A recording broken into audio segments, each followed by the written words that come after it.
Alquiver and family, Baby Boy Valenzuela, Larry de la Cruz, Josie and family, Carmen Ebrona. Salamat din sa karawan ni Tess Malit Masra. Para sa natatanging kahilingan ni Yolanda Palma, Janet Reyes, Edgar Ebrona, Rosalie M. Robilito de Jose, ni Ivan Herrera. Panalangin sa kagalingan ni Ernesto Palma, Pinyang, Joanna May Antonio, Estelita Mendoza, Arnil Manaloto, Gemma Dipon, Perez family, Angelo de Jose, Irene Tolentino at Adela Mutu. Alalahanin po natin ang yumaong Alvin, Lisa, Sofia, Frank, Francisco, Alejandro, Rosalinda, Ani, Louis, Jovita, Jose Florante, Remedios, Justo, Supina, Ricardo, Maria Paz, Jopista, Enriquito Sr., Elenita, Nida, Mary Carmel, Mary Sara, Eldrick, Roy, Michael, Mary Rose, Lucio, Monica, Abdona, Aurelia, Monico, Reynaldo, Nemesia, Ana Corita, Sirena, Agnes, Tasin, Nelson, Maria, Cirilo, Tino, Casiano, Lito, Akang, Leon, at Jody, at para sa lahat ng kaluluwa sa purgatorio. Panawagan ng Catholic Bishops' Conference of the Philippines para sa sama-samang pananalangin. Samahan ninyo kami, O Panginoon naming Diyos, sa patuloy naming pakikipaglaban sa pinsala na dulot ng pandemya ng COVID-19. Ganon din sa mga kaganapang pampolitika na nagdudulot ng pagkakawatak-watak ng aming bansa.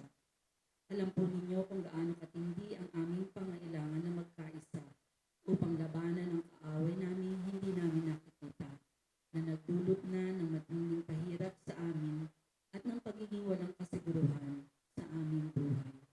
Malawakang pagkalat ng infeksyon, ng mga napupuno ng mga pagamutan, pagkawala ng hanap buhay, gutom, malawakang pagkadugi ng mga negosyo at kamatayan. Itinadalahan namin ang aming mga lingkod bayan, ang mga taong nasa pamahalaan, lalo na yung mga nananatiling matuwid at nagpapatuloy maglingkod na may tunay na malasakit at pagmamahal sa aming bansa. Ingatan mo po sila, Panginoon, at bigyan sila ng tapang na manindigan para sa katotohanan at katarungan. Naway ang krisis na ito dulot ng pandemya ay maging daan ng pagbabalik loob at pagbabago ng aming mga puso. Magturo nawa ito sa amin na makapanindigan kami higit pa sa mga personal at pampolitikang interes namin at madala namin ang lahat naming mga pagsisikap para sa kabutihan ng lahat. Naway gawayan kami ng iyong espiritu na tumugon na may awa at pagmamalasakit sa mga dukha, ang mga walang-wala at ang mga lalong nangangailangang sektor ng aming lipunan. Sapagkat alam namin na anuman ang gawin namin sa mga maliliit naming kapatid ay ginagawa namin sa inyo. Amen.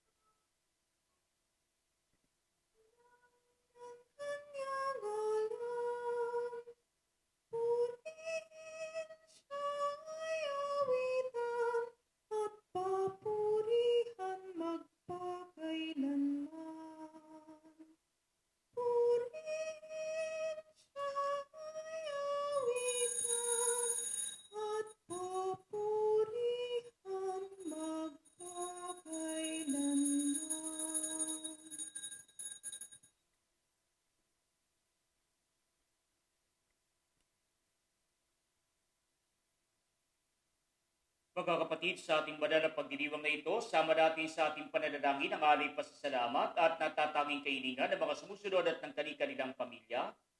Rafael, Flor, Odette at Yvette Eugenio, Brian at Jasmine Yu, Joel at Lucy Bonifacio, Edgar at Marie San Diego, Rick at Avic Magpok, Leo at Celestina at Ana Maritiu, Dennis at Nelly Santos, Danilo at Emily Sebastian, Rose Barpaming, Marisa Piol, Joel Tongco, Nangte at Marisa de la Cruz, Aurora Jean Silungan, Alex at Chi Magdaraog, June at Soli de Rosario, Corazon de Leon, Rizal de Goyo Espanya, Noel at Zeni Galvez, Dr. Marat Marito Lentino, Dr. Abitsay Banaag, Alicia Arcega Viacrucis, Diosa Salangsang, Elma Laguador, Antonia at Victoria Sanchez, Edgardo at Aida Cunanan, Renet Demi de Leon, Melody R. de Belen, Vidal at Marieta Quirol, Antonio at Evelyn Salazar, Celi Sidin at Dominic Nicolas, Cesar Lolita Nicolas, Teodora Marlo, Mary Grace Riano, Mila Digodong, Edwin at Aida Gumapas, Celia San Felipe, Michelle Esteban,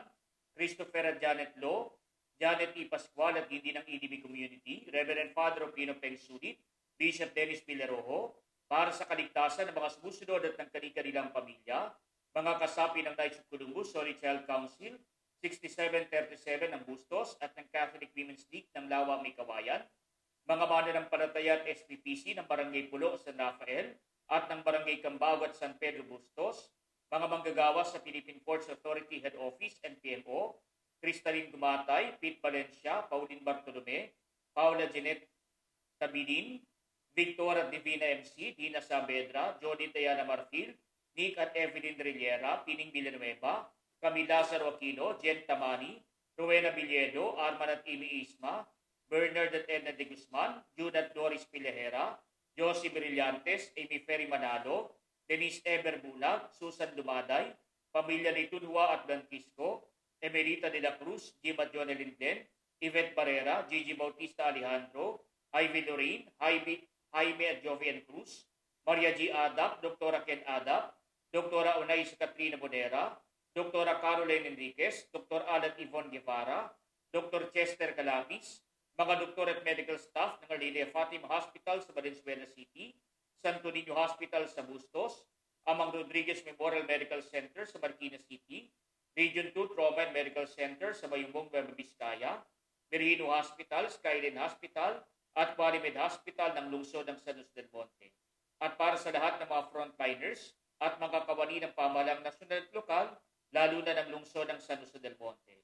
Para sa kagalingan ni Anita Lopez, Eloisa Villamil, Eric Emaroy, Corazon Rodriguez, Bonifacio at Magdalena Aseñas, Samantha Osea, Capistrano Mandegro, Timoteo Rueda, Jose Ingat, Father Monic Cadiz, Corazon Donato, Quirino Cristobal, Cielo del Mundo, Marian Maravilla, Jojit Santiago, Rami Banaag, Benjamin Valerio, Enrico Villanueva, Lito Soriano, Adriano Santos, Minda Saison, Renel Niño Laguador, Lucy Dita Paming, Feli Victoriano, Reggie Garcia, Jocelyn Bermas, Ricardo de la Obenia, Alvin David, Dr. Harold Dramil, Sam Ingal, Dave Mark Cruz, Arthur Cruz, Danilo Francisco, Jean Claudia Nebres, Michael at Marco de Leon, Maria Victoria de Rosario, Angel Guno, Ruben Aguirre, Dr. Benjamin Miranda Jr., Carlin May Uquiza, Daniel Babaran, Presentacion de Guzman, Minda Vista, Artemio Melgar, Dr. Juanito Rodolfo, Lorna Santos, Edwin Shane Perez, Rosario de Vega, Marvin Santiago, Danica Quijano, Michael de la Cruz, JC Ramos, Dr. Cynthia Basco, Benedicto Atubita Santos, para sa kaarawan ni Nenita de Leon, Aldrin Cruz, Chris Parales, Rosemary Buel, Marjorie Ocasio, Eda Bunda, Josephine de Leon, Edza Perez, Graciel Sison, Maria Erica M. Ramos, Angelo Santa Ana, Erwin Amarilla, at para sa kapayapaan ng kaluluwa ni Ricardo Cededonia, Viviana Gil Sida, Isabela, Leticia, Evelyn Puloy, Dean Raquel, Frederick Nelson, Nicolas Eric Alfredo, Maura, Ruban, Andres Epifania, Rufo, Celia, Marisa, Flor, Jaime, Ima Concepcion, Maria Teresita, Nestor, Atanasia, Susana, Protasio, Domingo, Maximina, Alejandro, Enriqueta, Brian Angelo, Maricel, Josep, Teodora, Romeo, Felino, Pedro, Felisa, Lucila, Justin, Roy, Sofia, Domingo, Rosa,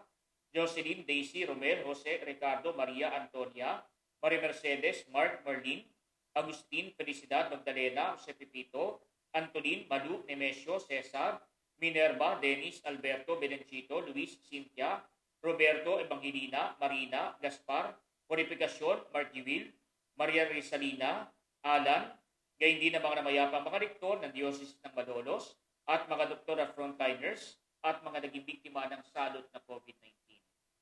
Sa ngalan ng Ama at ng Anak at ng Espiritu Santo, sumainyo ang Panginoon. Mga kapatid, tinipon tayo bilang mga kanindangan ng kanang Diyos, kaya lumulog tayo sa mawaing Panginoon na nagpapatawad sa atin ng lubos. Sinugong tagapagpagaling sa mga nagsisisi, Panginoon, kaawaan mo kami. Panginoon, kaawaan mo kami. Dumating na tagapaganyayang mga makasalalay magsisi, Kristo, kaawaan mo kami. Kristo, kaawaan mo kami. Nakaluklok ka sa kanan ng Diyos, Ama, para ipamagitan kami. Panginoon, kaawaan mo kami. Panginoon, kaawaan mo kami. Kaawaan tayo na makapangyarihang Diyos, patawarin sa ating mga kasalanan at patnubayan tayo sa buhay na walang hanggan. Amen. Manalangin tayo. Ama naming makapangyarihan, ginawa mong mag-alab sa pagmamalasakit sa iyong tahanan, sa pagbibigay liwanag sa iyong sambayanan, at sa pagkadarang sa liwanag na ito, ang abad na si San Bernardo. Bilang tugon sa kanyang pagdalangin, pag-alamin mo rin ang diwa namin sa lubos na pagtahak sa landas na dapat taluntunin ng mga anak ng liwanag. Sa pamamagitan ng Jesucristo kasama ng Espiritu Santo, magpasawalang hanggan. Amen.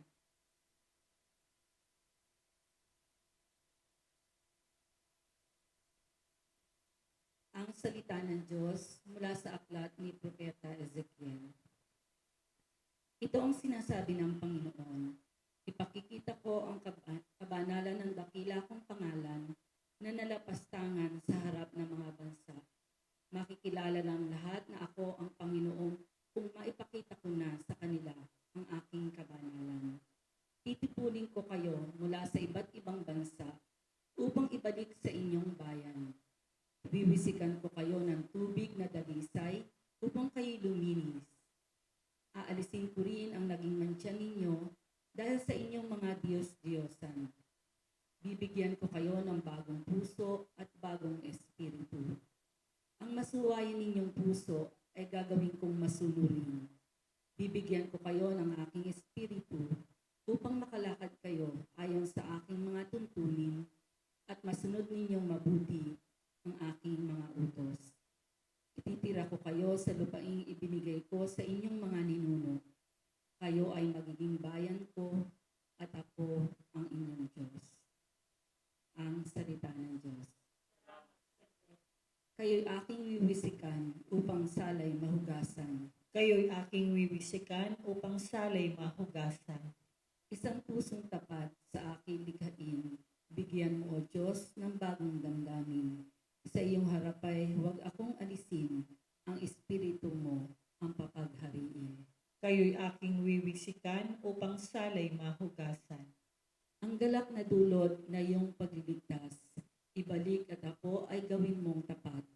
Kung magkagayon na, aking tuturuan sa iyo lumapit ang makasalanan. Kayo'y aking wiwisikan upang salay mahugasan. Hindi mo na nais ang mga panghandog na haing sinunog, di ka nalulugod. Ang handog ko, O Diyos, na karapat-dapat ay ang pakumbabat, pusong mapagtapat. Kayo'y aking wiwisikan upang salay mahugasan.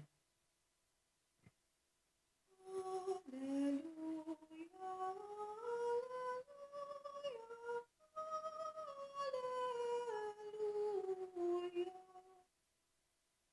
Sumainyo ang Panginoon.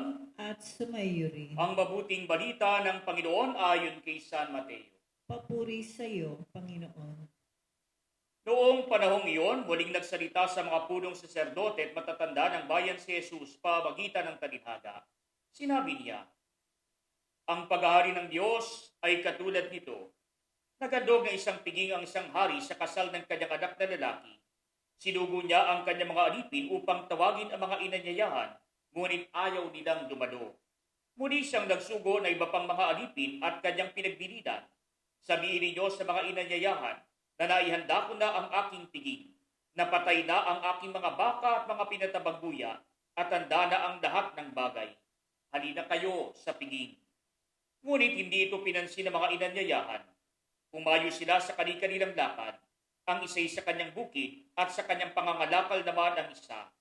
Sinunggaba naman ang iba ang mga alipin, hinamak at pinatay. Galit na galit ang hari. Pinaparoon niya ang kanyang mga kawal. Ipinapuksa ang mga mamamatay taong iyon at ipinasunog ang kanilang lungsod. Sinabi niya sa kanyang mga alipin, nakahanda na ang piging, ngunit hindi karapat-dapat ang mga inanyayahan. Kaya't pumunta kayo sa mga lansangang matao at inyong anyayaan sa kasalan ang lahat ng makita ninyo. Lumabas nga sa mga pangunahing lansangan ng mga alipin at isinama ang lahat ng natagpuan, masasama at mabubuti. Ano pat na puno ng mga panauhin ang bulwagang pangkasalan. Pumasok ang hari upang tingnan ang mga panauhin at nakita niya roon ang isang taong hindi nakadamit pangkasalan. Kaibigan, bakit ka pumasok dito nang hindi nakadamit pangkasalan? Tanong niya. Hindi nakaimik ang tao. Kaya't sinabi ng hari sa mga katulong, gapusin ninyo ang kanyang kamay at paa at itapon siya sa kaniliman sa labas. Do'y mananangin siya at magangalit ang kanyang ngipin, sapagat marami ang tinatawag, ngunit kakaunti ang nahihirang. Mga kapatid, ang mabuting balita ng Panginoon. Pinupuri ka namin, Panginoong Kristo. Mga kapatid, sa ating pong mabuting balita, pinapakita sa atin ng ating Panginoon na tayong lahat ay inaanyayahan ng ating Panginoon na pumasok sa kanyang kaharian. Lahat ay inaanyayahan ng ating Panginoon na makisalo sa kanyang banal na buhay. Kaya nga po ang bawat isa sa atin ay merong bukasyon at ang pangunahin nating bukasyon ay ang bukasyon sa kabanalan. Kaya nga po magkakaiba man tayo ng larangan sa buhay, pero magkakaiba man, pare-pareho pa rin ang pagtawag sa atin ng ating Panginoon. At ito ay ang bukasyon na tayo ay magpakabanal habang tayo ay nasa lupa, nang sa gayon makasama natin ang ating Panginoon at ang kalipunan ng mga banal pagdating ng panahon sa kanyang kaharian. Kaya nga po sa pamamagitan ng talinhaga, pinakita ng ating Panginoon na kung saan may mga taong inanyayahan, pero kung sino pa yung inanyayahan, sila pa yung nagdahilan, sila pa yung tumanggi. Kaya nga po, ano pa ang saysay ng paanyaya kung yung mga tao naman na inaanyayahan, ipinaghanda mo na, ipinagpatay mo na ng baka at pinatabangguya, subalit ayaw namang dumalo sa inianda mong handaan. Kaya nga po ang sabi ng pinuno, mayroong mga taong inanyayahan, pero hindi pala sila karapat-dapat. At marahil, mga kapatid, ito ay nagpapatungkol sa mga Hudyo, doon sa mga Israelita, noong kapanahunan ng ating Panginoon. Sapagat sa kanilang pagkakaalam, sila ang bayang pinili ng Diyos. Kaya akala nila, sila lang ang espesyal sa mata ng Diyos. Kaya sila lang ang pwedeng anyayahan, sila lang ang karapat-dapat sa inianda na piging ng ating Panginoon. Subalit sa ating pong mabuting balita, binigyan diin ng ating Panginoon. Ang lahat ay inaanyayahan ng Panginoon. Hindi lamang yung mga nauna, kundi meron pang ibang mga inanyayahan ang ating Panginoon. Hindi lamang ang mga Hudyo ang pwedeng pumasok sa karya ng Diyos kapag sila sumampalataya sa ating Panginoon, kundi maging ang mga hintil na nananampalataya din pagdating ng panahon ay makapapasok din sa karyaan ng ating Panginoon. Ang importante lamang ay tayo maniwala sa ating Panginoon. Tayo mismo ay magsabuhay ng ating pananampalataya at makitaan tayo ng kabanalan ng pamumuhay. Kaya nga po sa bandang huli, sinabi ng ating Panginoon sa atin sa kanyang talinhaga na binitawan, merong isa na nakitang pumasok sa handaan pero hindi naman nakadamit ng pangkasalan.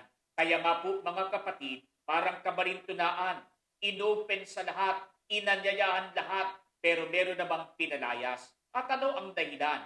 Bagamat open sa lahat ang pagpasok sa kaharian ng Diyos, nakagaya ng sa isang kasalan, pero dapat din naman alam mo ang iyong papasukin. Kaya nga po dapat ikaw rin ay maging karapat-dapat sa iyong pupuntahan. Kaya kapag halimbawa, ikaw ay pupunta sa isang handaan, ikaw ay pupunta sa isang marangya, o kaya naman ay sa isang matao na lugar, pupunta ka sa isang formal na lugar, kahit papano, kahit naman ikaw ay medyo mahirap lamang, umayos ka naman ng iyong pagpunta. Hindi po pwede naman na pupunta ka doon sa isang magandang handaan, maraming mga tao, formal na handaan, tapos naka-casual wear ka lang. Kaya wala siyang pinagkaiba kapag halimbawa, meron tayong pagmimisa, tapos ay yung misa natin na ito ay religious ceremony, ito ay religious rite, ito ay liturgical gathering ng bawat isa sa atin na nananampalataya sa ating Panginoon. Kaya nga po ang makakaharap natin, ang tatanggapin natin ay walang iba kundi ang ating Panginoon. Pero kumisan, Meron pong ibang mga nagsisimba, parang pupunta lang sa palengke. Merong ibang nagsisimba, parang pupunta lang doon sa gym. Kaya kapag ka po magsisimba, yung iba naka-shorts na, nakasando pa. Yung iba pupunta sa simbahan, nakamaikling-maikli pa ng damit, kaya nga po nangyayari, pinagtitinginan ng iba. Bagamat ating iginagalang yung choice ng damit ng mga tao sa ating paligid, kaya nga po meron silang tinatag na OOTD, Outfit of the Day, ano? Wala naman tayong pakialam doon. Kaya lang, kapag meron kang pupuntahan, kinakailangan din naman ay iayon mo ang iyong kasuotan sa iyong pupuntahan. Kaya kapag ikaw ay pupunta sa isang birthday party, ay hindi ka pupunta roon na parang ikay nakapangpunebre. Kapag ka naman ikay pupunta doon sa libing ng iyong kaibigan, hindi ka pupunta roon na parang ikay nakasuot na pang clown. Bakit? Hindi akma ang iyong kasuotan doon sa iyong pupuntahan. Kaya nga po inaakma rin natin yung ating kasuotan sa ating dadaluhan na okasyon. Kaya nga po ito'y pagbibigay lamang ng taninhaga sa atin ng ating Panginoon. Sapagat ang pinakapinupunto ng ating Panginoon, kung ninanais mo na makapasok sa piging ng ating Panginoon, sa kasalan sa taninhaga, sa karian ng Panginoon sa katunayan, nararapat lamang ikaw din ay nakahanda na tumugaygay sa kalooban ng Panginoon. Sapagat mga kapatid, kung ikaw ay nakahanda na pumasok sa karian ng ating Panginoon, nararapat lamang na yung iyong pag-uugali, ang iyong buhay, nakaayon din doon sa pagiging mamamayan ng karian ng ating Panginoon. Kaya naman hindi po pwede na ikay gusto mong pumasok sa langit pero nagpapakasama ka naman sa pamumuhay. Hindi po pwedeng ikaw nga ay gusto mong mapunta sa langit pero wala ka namang ginawa kundi magpakasama, gumawa ng hindi maganda laban sa iyong kapwa, wala ka nang ginawa kundi gumawa ng pagkakasala, ayaw mo magsisi sa ating Panginoon, ayaw mo magbalik loob sa ating Panginoon. Kaya nga po mga kapatid, kuminsan, ang gusto lang natin yung sarap, ang gusto lang natin kung anong makikita natin. Gusto natin ang langit, pero ayaw nating paghirapan. Gusto natin ang langit, pero ayaw nating pagsumikapan. Gusto natin ang langit, pero ayaw nating magtiyaga sa buhay dito sa mundong ibabaw. Nang sa gayon, masunod natin ang ninanais ng Panginoon para sa bawat isa sa atin. Kaya nga po mga kapatid, tinatawagan tayo ng ating Panginoon, sana palaging nakaakma ang bawat isa sa atin sa panawagan at paanyaya ng ating Panginoon. Kaya nga po katulad ng ipinagdiriwang nating santo, si San Bernardo ng Clairvaux, na kung saan sa isang abad o kaya ay namumuno sa isang monasteryo, at hindi lamang siya namumuno, marami siyang itinatag na mga monasteryo. Kaya nga po nang galing sa mayamang pamilya, itong si San Bernardo, pero noong kanyang ginawa, nung tinawag siya ng Panginoon, siya man ay tumugon sa paanyaya ng Panginoon upang nang sa gayon, makisalo sa piging na inienda ng Panginoon sa kanya. Ang buhay ng kabanalan, ang buhay ng pagiging isang religyoso. At hindi lamang iyon ang kanyang ginawa, kundi maging ang kanyang mga magulang, ang kanyang mga kapatid, ang kanyang mga tsuhin, ang kanyang mga iba pang kamag-anak ay naakay niya patungo sa buhay ng kabanalan. Kaya nga po sa isang aklat, pinangalanan ang kanilang pamilya ng pamagat ay the family that overtook Christ. At anong ibig sabihin? Ito yung pamilya na halos nalampasan pa yung pamilya ng Panginoon. Bakit? Sapagat si Jesus, ang kanyang ama at ina, kilala natin si San Jose, si Santa Maria, parehong santo at santa. Kilala natin yung mga lolo't lola ng ating Panginoon, si San Joaquin at si Santa Ana, parehong santo at santa. Pero hindi natin kilala yung iba pang mga tsuhin ng ating Panginoon, kung naging santo ba o mga santa. Pero tingnan po ninyo, sa buhay ni San Bernardo, ang kanyang maging mga kamag-anak, maging ang kanyang mga tsuhin at tiyahin, maging ang iba pang mga malalapit sa kanilang buhay, naging mga santo at santa. Kaya nga po, yung libro na ito, pinamagatan, The Family That Overtook Christ, na kung saan, ito'y nagpapahiwatig lamang, hindi naman talaga malalampasan yung pamilya ng Panginoon. Pero sa dami ng naging santo at santa sa kanilang pamilya, napakagandang halimbawa ang buhay ni San Bernardo at ng kanyang kapamilya. Sapagat silang lahat, kagaya ng sinasabi sa mabuting balita, inanyayahan ng Panginoon sa kanyang piging at lahat sila ay tumugon sa panawagan ng Panginoon. Pinakita nila ito sa kanilang buhay ng kabanalan, sa kanilang pagiging mabuting magkakapamilya, pagiging mabuting mga tao, pagiging mabuting mga Kristiyano. Kaya nga ito rin ang hamon sa atin ng ating Panginoon na tayo rin ay maging handa sa pagpasok sa karya ng Diyos, sa pakikisalo, sa piging na inenda ng Diyos para sa bawat isa sa atin. Mga kapatid, inaanyayahan tayo ng Diyos sa hapag ng buhay na walang hanggan. Tumawag tayo sa ating mapagmahal na Ama para sa ating mga pangangailangan. Kaya't sa bawat pananglitan ang atin pong itutugon, Panginoon, turuan mo kaming maging bukas sa iyong pag-ibig. Panginoon, turuan mo kaming maging bukas sa iyong pag-ibig. Ang simbahan dito sa lupa naway patuloy na umunlad at mahikayat ang maraming tao sa kaligayahan ng kaharian ng Diyos. Manalangin tayo sa Panginoon. Panginoon, turuan mo kaming maging bukas sa iyong pag-ibig. Ang mga mayayaman at mahihirap, naway huwag iwasan ang hamon at tawag ng kaharian ng langit. Manalangin tayo sa Panginoon. Panginoon, turuan mo kaming maging bukas sa iyong pag-ibig.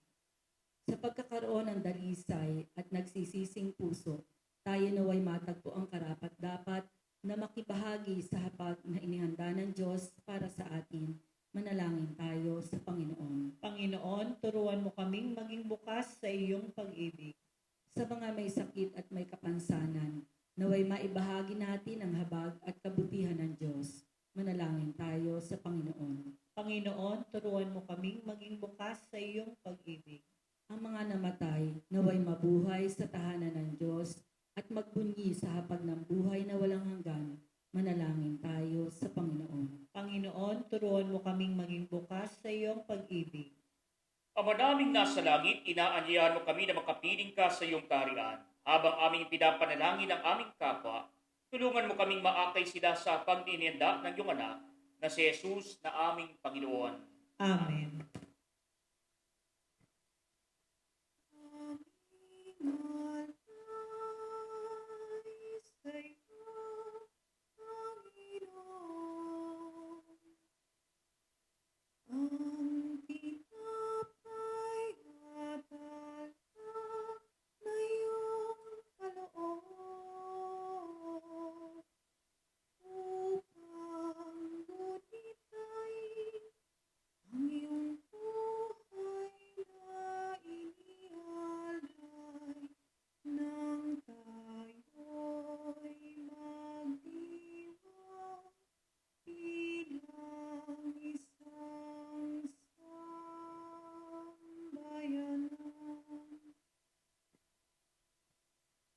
Manalangin kayo mga kapatid upang itong paghahain ay maging kalugod-lugod sa Diyos na makapangyarihan. Tanggapin nawa ng Panginoon ito paghahain sa iyong mga kamay, sa kapurihan niya at karangalan sa ating kapakinabangan at sa buong sambayanan niyang banal.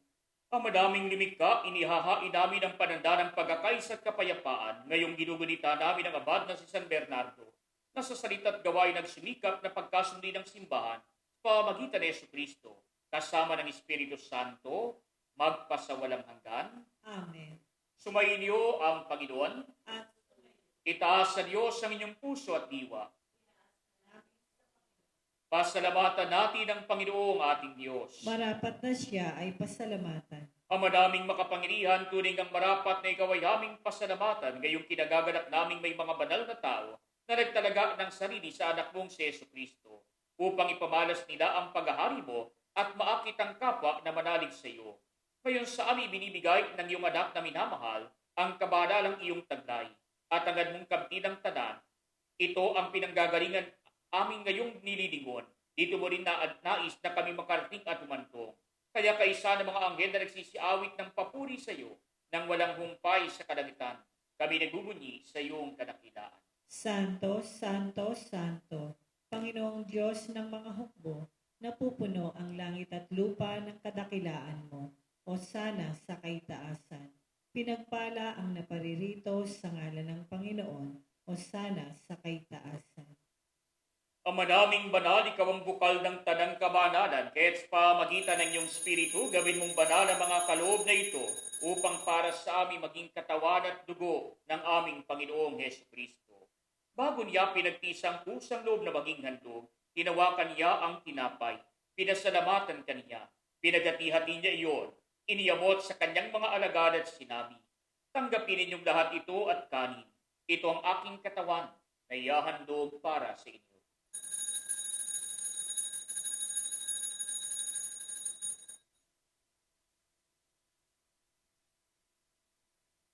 Gayun din naman noong matapos ang hapunan, hinawakan niya ang kalis, muli kanyang pinasalamatan. Iniabot niya ang kalis sa kanyang mga alagad at sinabi, tanggapin ninyong lahat ito at inumin. Ito ang kalis ng aking dugo, ng bago't walang hanggang tipan. Ang aking dugo na ibubuhos para sa inyo at para sa lahat, sa pagpapatawad ng mga kasalanan. Gawin ninyo ito sa pag-alala sa akin.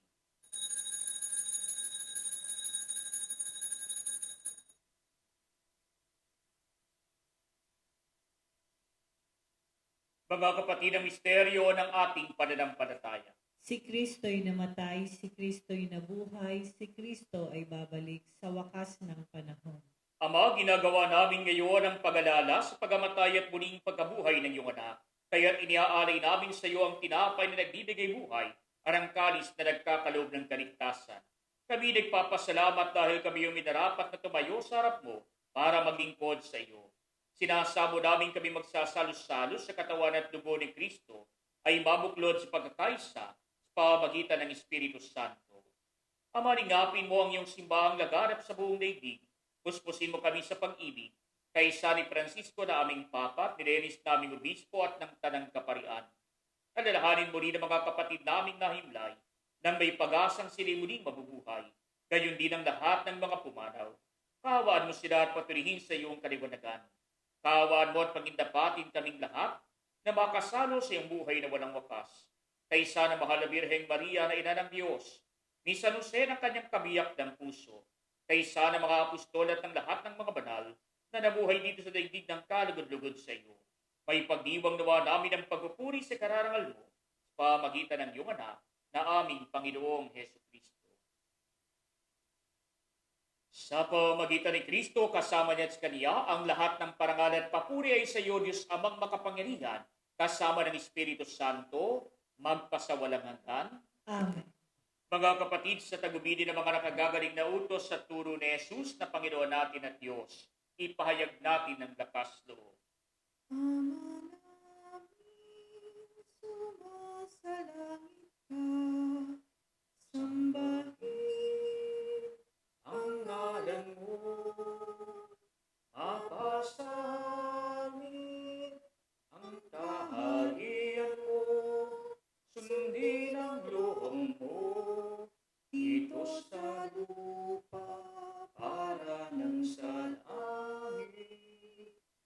Bigyan mo kami ngayon ng aming kakanin sa araw-araw at patawarin mo kami sa aming mga sala para ng pagpapatawad namin sa nagkakasala sa amin. At huwag mo kaming ipahintulot sa tukso at iagya mo kami sa lahat ng masama.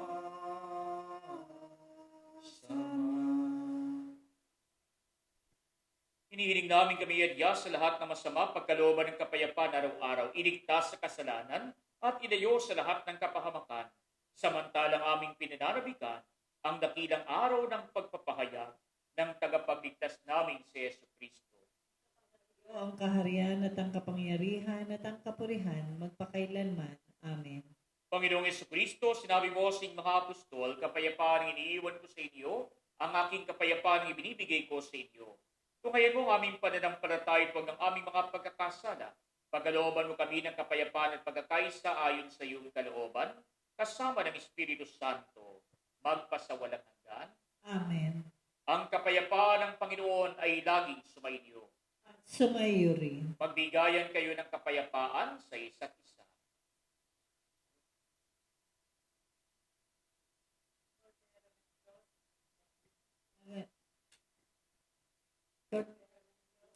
nag-aalis ng mga kasalanan ng sanlibutan. Amen.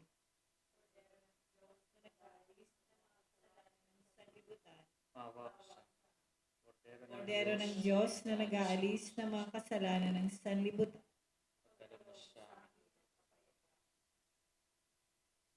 Mga kapatid, ito si Kristo, ang kordero ng Diyos na nag-aalis ng mga kasalanan ng sanlibutan. Mapapalad tayong inaanyayahan sa kaniyang piling. Hindi ako karapat-dapat na magpatuloy sa iyo, ngunit sa isang salita mo lamang ay gagaling na ako.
Oratio Imperata kaugnay ng COVID-19.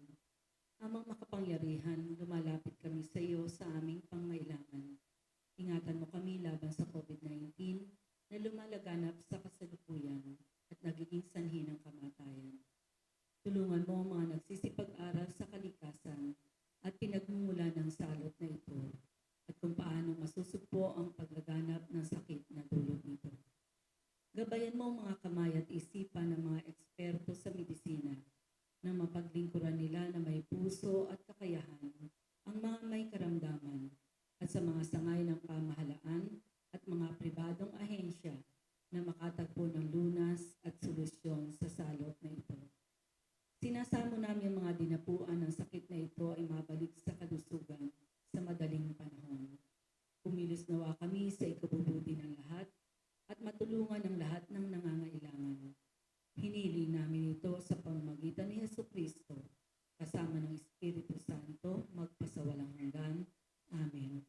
Maria, takbuhan ng mga Kristiyano, Ipanalangin mo kami. San Rafael Arcangel, Ipanalangin mo kami. San Roque, Ipanalangin mo kami. San Lorenzo Ruiz, Ipanalangin mo kami. San Pedro Calungsod, Ipanalangin mo kami. San Pedro Apostol. Ipanalangin mo kami.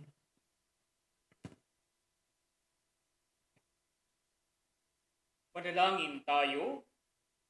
Ang madaming mapagmahal, ngayong napagsaluhan na namin ang bigay mong pagkain banal sa pagdiriwang ng pagunita kay San Bernardo, maganap nawa sa amin ang dulot nitong kapakinabangan upang kaming pinalakas ng kanyang mga halimbawa at tinuruan ng kanyang mga tagubilin ay maging masiding mangingibig sa iyong salitang nagkatawang tao at nabubuhay kasama ng Espiritu Santo magpasawalang hanggan. Amen. Sumayin niyo ang Panginoon At sumaiyo rin. at pagpalain kayo ng makapangyarihang Diyos, Ama at Anak at Espiritu Santo. Amen. Humayo kayo sa kapayapaan ni Kristo. Salamat sa Diyos. Humayo na di pahayag, kanyang pagkalingat habang